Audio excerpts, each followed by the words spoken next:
Assalamualaikum warahmatullahi wabarakatuh. Ibu guru nu dipihormat sarta rerencangan anu dipikareres. Langkung ti payun hayu urang panjatkeun puji sareng syukur kehadiran Allah Subhanahu wa taala nu parantos masihan mangpirang-pirang nikmat ka urang sadaya, utamina nikmat sehat sahingga urang sadaya tiasa kempel di kelas ieu. Teu hilap sholawat sinareng salam hayu urang panjatkeun ka junjungan urang sadaya Nabi Muhammad sallallahu alaihi wasallam, ka kulawargina, para sahabatna, sarta urang salaku umatna dugi ka akhir zaman. Amin. Kuring ngadeg di dieu teu aya lain nyaeta bade ngadugikeun tema nyaeta bahaya-bahaya rokok. Sapertos ibu sarta rerencangan sadaya, mun nu namina rokok tos teu asing deui di golongan barudak sakola sampantaran urang. Tapi ayeuna mah mimiti budak sakola nu kangge saragam bodas beureum, bodas biru, komo bodas biru tos hampir sadaya nyobian nu namina rokok. Komo tos aya nu jadi pacandu rokok. Kabiasaan para pelajar ngarokok teh lantaran karayu ku iklan-iklan, ku rerencanganna sarta kasalahan pahaman mun rokok tiasa ngajadikeun diri urang tenang. Tapi eta teh salah pisan.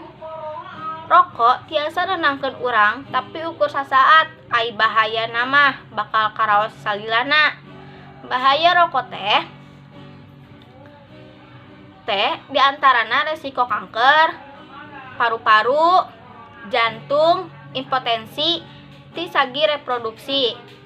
Ngarokok di umur dini biasa ngabalularkeun impotensi sarta ngurangan jumlah sperma dina lalaki sarta ngurangan tingkat kasuburan dina wanoja.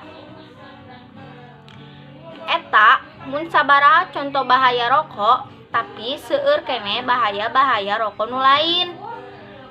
Jalmi anu ngarokok teh sami eujeung ngaasukeun racun ka diri sorangan.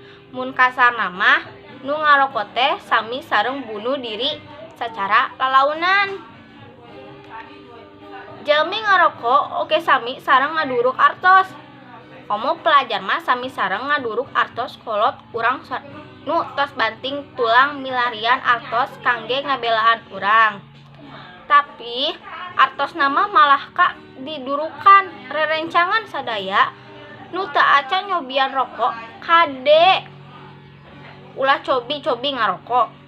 Lantaran bahaya rokok teh seueur pisan sareng nimbulkeun resiko berat sampe akibatkeun maot ku bahaya bakona. Nu tos jadi pacandu rokok hayu urang enggal lirenan kabiasaan awon eta. Langkung sae upami atos nu biasa didurukan eta urang kempelkeun kangge meser anu leuwih manfaat. Teu seueur korban gara-gara rokok.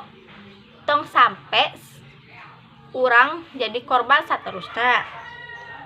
Dugi mun sakieu nu tiasa kuring dugikeun, hapunten bilih aya kasalahan, aya kata-kata anu mangut kanu hati, margi kasampurnaan datang nati Allah, kasalahan datang nati diri abdi sorang nyalira.